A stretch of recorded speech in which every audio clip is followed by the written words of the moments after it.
Good evening, YouTube. It's Shrinking Silly here. It is 1 week post-op. This time last week I was actually just getting into my room.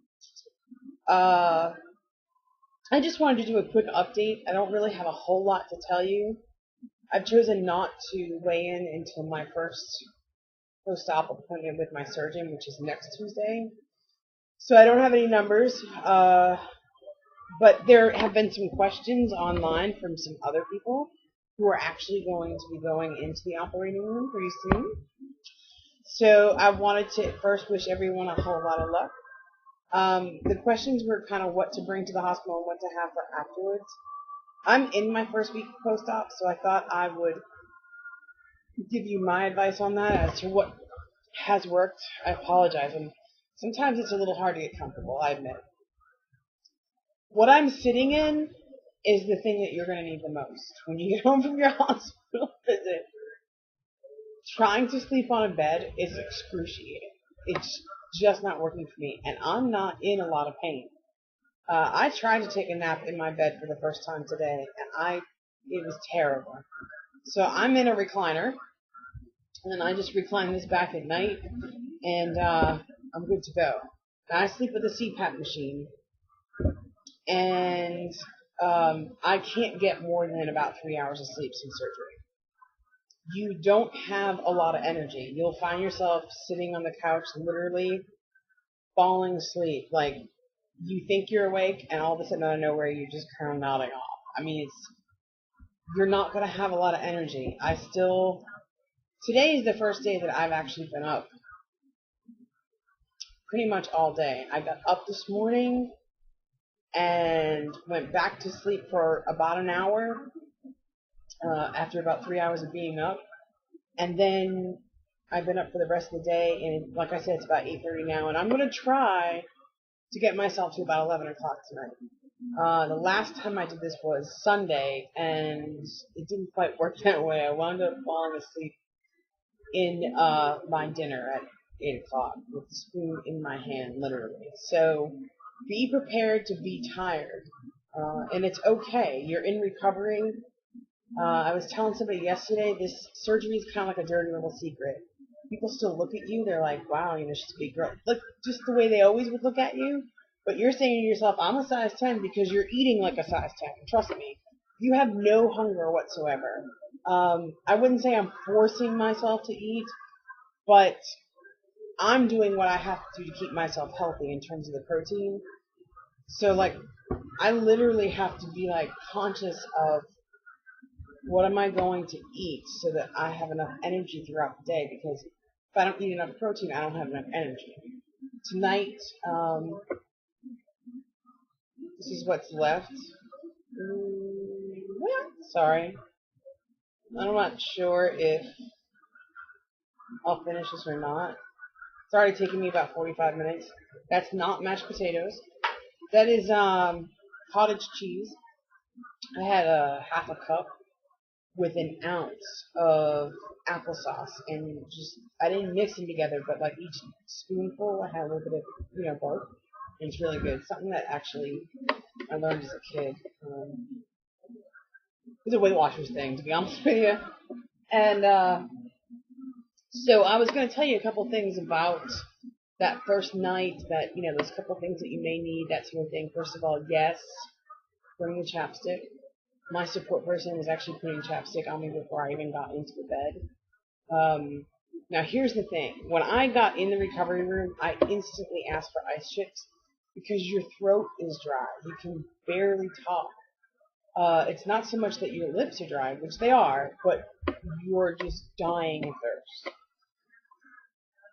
They asked me if I was nauseous. I said no, so they were able to give me ice cubes. When I went upstairs to the actual room that I was going to be staying in, they told me no. They told me I had to wait for my actual, my actual test where they make sure that you have no leaks and whatnot. So then to be honest with you, I was mad. I was very mad. They give you this little stick, and it has a sponge on it, and you can dip it in water, and then you can go ahead and like swish that around in your mouth. And it's pretty useless, but if you have someone with you, they'll, just make sure they fill that up a lot and you're using that a lot. I don't know, if you're, it may be a little different for those of you who are going in like first thing in the morning because they may have your test done later on in the afternoon, so it may be a little easier for you. I went in and I didn't get out of the operating room, or I didn't get into my own room until 8 o'clock at night, so it was a little different. They're going to give you one of these. It may look a little different when you see it. This is your breathing apparatus. You breathe into it, and there's like a little thing here. It tells you how far you're supposed to go. And then there's another little thing here that, like, you have to just keep it in between. This is your best friend. This is very important. The reason for it is it keeps away pneumonia, but let me tell you something. The nurses didn't explain this to me till the second day. You have a lot of, like, just phlegm and nastiness in your lungs from being on the OR table that long. And when you breathe into that, it does hurt. I mean, but just force yourself to do it. I had to do 10 breaths every hour, 10 together. So, but what they didn't tell me until the second day was if you cough then, it then becomes this kind of productive cough. So then that stuff that is in your lungs starts to come up. So then the next thing that you want to make sure the nurses give you are these. Or make sure you bring some because you're going to be coughing some stuff up. You probably will be coughing some stuff up even when you come home. I still have mornings of I used to be a smoker. I still have mornings feeling like, that I'm still a smoker because of that. I mean, I wake up just coughing and yucky. It's, not as bad as it was. They told me I didn't need this once I got home, that I was okay, but my doctor said it's not going to hurt either, so I still do it once or twice a day. This has been my savior, and it was funny because they're kind of expensive, and I said I was only going to buy about 6 of them to get me through that first week. And a friend of mine actually went out and bought me a case the night before surgery. These are not extremely yummy, I'm not going to lie, but they do the trick. My doctor wanted me up to 100 grams of protein as soon as possible. So, I mean, they let you go at about 60, 75, somewhere in there for the first couple of weeks. But then as soon as you can, they want you up to 75. My objective is to be that 75 right away. I mean, to be at that 100 right away. Because I know the more protein you get in and the faster you get it in, you're going to start to shed the weight right away. So, I got this. This is 20 fluid ounces, 40 grams of protein. And it's all clear liquid. So this counts as your water. So as you're trying to get your fluids in all day long, you're also getting your protein in. You're not going to be hungry. Trust me. You're not going to, well, I don't know. I guess everyone's different. I don't crave anything. I actually watch the Food Network almost every day. And it very rarely bothers me. Today, I happened to go to Walmart with a friend of mine, and we were walking out, and there's a Subway right there. And I don't know if it was the Subway or the Walmart bakery, but someone was baking some fresh bread. In 1 week, that was the first time I said, oh my goodness, that smells good. It smelled really good. But otherwise, and I totally live vicariously through other people. I ask them all the time now, what'd you have for dinner? And they tell me, and I'm not bothered by it, because I'm not hungry. I will say that in order to get my protein up, I did have some whey protein that was supposed to be, no taste or whatever. Of course, everything has a taste, but this is supposed to be as tasteless as possible. Wasn't bad. It actually was better in chicken soup than anything else. It does have a little bit of an aftertaste, and after a while, you get kind of sick of it. So when they switched me to full liquids, which was just before the weekend, I took lentil soup. Now, some of you may think that's the nastiest stuff in the world. I happen to like lentil soup. I threw it in the blender and puree it all, so it was just a soup as opposed to the little lentils. Put a tiny bit of Parmesan cheese on it. Had half a cup of that, and thought I was in heaven because because lentils had the protein in it. I didn't have to add protein to it. Everything else, the chicken broth, the tomato soup, the things that I could eat prior, all didn't have enough protein in it for me to be okay for the day. So I would say that in terms of what you need at the hospital is definitely your chapstick, definitely your tissues, comfortable clothes. I brought clothes in that I could, once they take your IV out and stuff, and you don't have to walk around with everything, you can walk around with PJs all day long and be so much more comfortable than Johnny.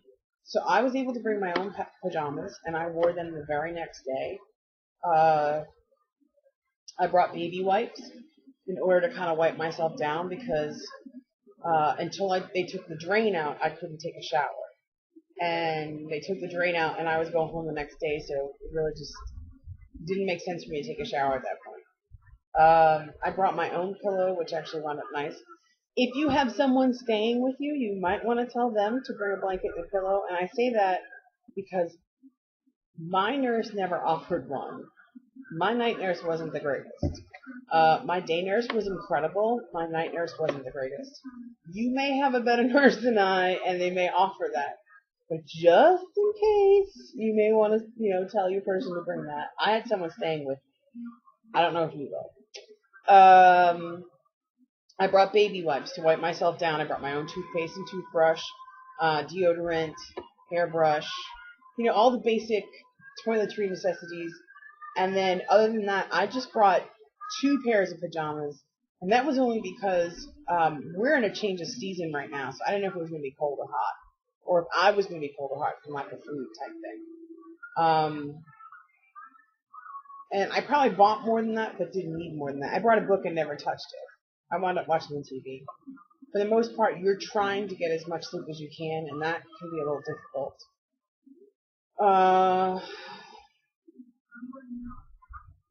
That's it.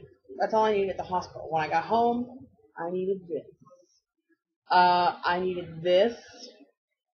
And then since I've been home, there's been a couple trips to the pharmacy and that sort of thing. I had everything I needed here in terms of what to eat. I had my vitamins. I had the protein that has no taste to it. Because you can't drink, at least I couldn't. I couldn't drink any protein drinks in that first week. So you're going to want to have something that you can get some protein in that is not a protein shake. Because I couldn't have protein shakes the first week. I could have only clear liquids. And until you get to that full liquid stage, you have to get protein in you because you will have no energy unless you get that protein in. It's so important. I literally have my protein in the morning, and it's like I've had my cup of coffee that I used to have prior to surgery. It wakes you right up. And then when you go on your walk and you come back and you're yawning, you have your protein, you can go for a little while longer. That's the other thing, is just make sure you get up and walk around. For me, that's been really important. I'm actually surprising myself. I'm a week out of surgery, and I'm almost up to 2 miles a day. Now, don't get me wrong. I walk at a snail's pace, and that's 4 different walks. So it's not aerobic exercise by any stretch of the imagination. Everything else, the hospital probably will. Oh, you're probably going to want some Gas X and maybe some